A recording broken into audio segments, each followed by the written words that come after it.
let's make onion bhaji or onion pakora using potatoes. That's potatoes I'm using, not besan flour. I'll tell you a story. One time I really wanted to have some onion bhajis and I had a craving for it, and just didn't have any besan flour.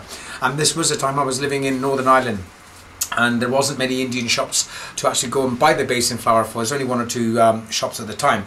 So I thought, okay, what we're going to do? And we ended up using a potato as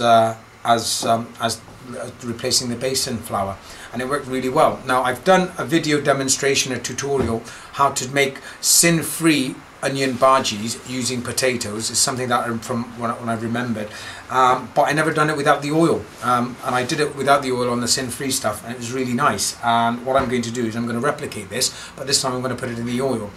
So those of you that don't have an Indian grocery shop nearby and want to have onion bhaji or onion pakoras, and you don't have besan flour, this is for you.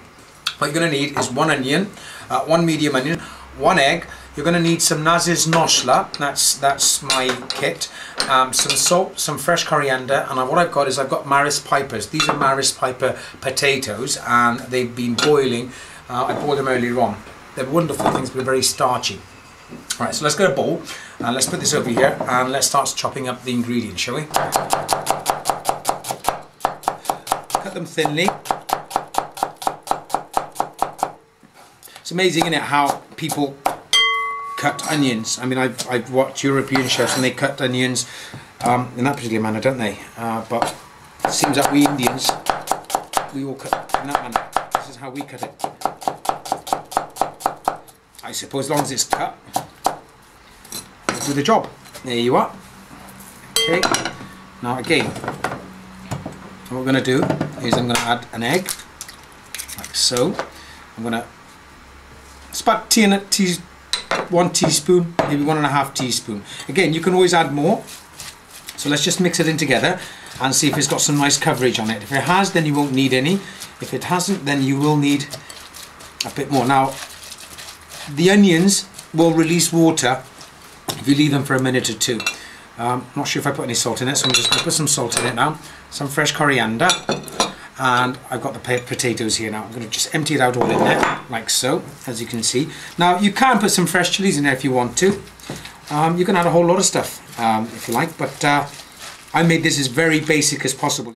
I've got oil here. It's about ½ an inch of oil, and shallow frying. Now, please, if you've got a chip pan, it'll work in a chip pan, it's fine, you can deep fry them, no problem. But what you have to consider is if you've got oil, or oil which is old, and you've used it for fish, or you've used it for sausages, burgers and whatnot, maybe you shouldn't use that oil, because what you'll find is the bhajis or the pakoras, they'll actually soak up all the flavours from the oil, and it's not very nice if you've got old oil. Leave it on a medium temperature and just gently put it in. Now, if you're concerned and you're worried about burning your hands, then you can always use 2 spoons to do that. And once you've got them all in there, then you can just put the temperature up a little bit.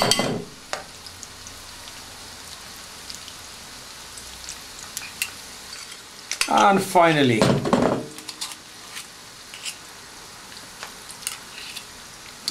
okay, let's increase, not too much. It's been frying, it's not quite 4 minutes yet, it's probably 2 minutes, and it's about time that we turn them over. See, there you go. Whatever you do, use a pair of tongs to do that, okay? Don't want to burn your fingers, and I don't want a lawsuit, someone suing me, alright? So please be careful. Okay, now leave that for about 2 minutes at that temperature. Just keep an eye on it, and that should be cooked then. These are ready now. Now these are onion pakoras using potatoes, okay? They're onion pakoras using potatoes and fried in oil. As you can see, they're tasty. Not with a besan flour. Besan, which is chickpea. This is made with potatoes. Very nice. Good old Irish recipe. Product, should I say.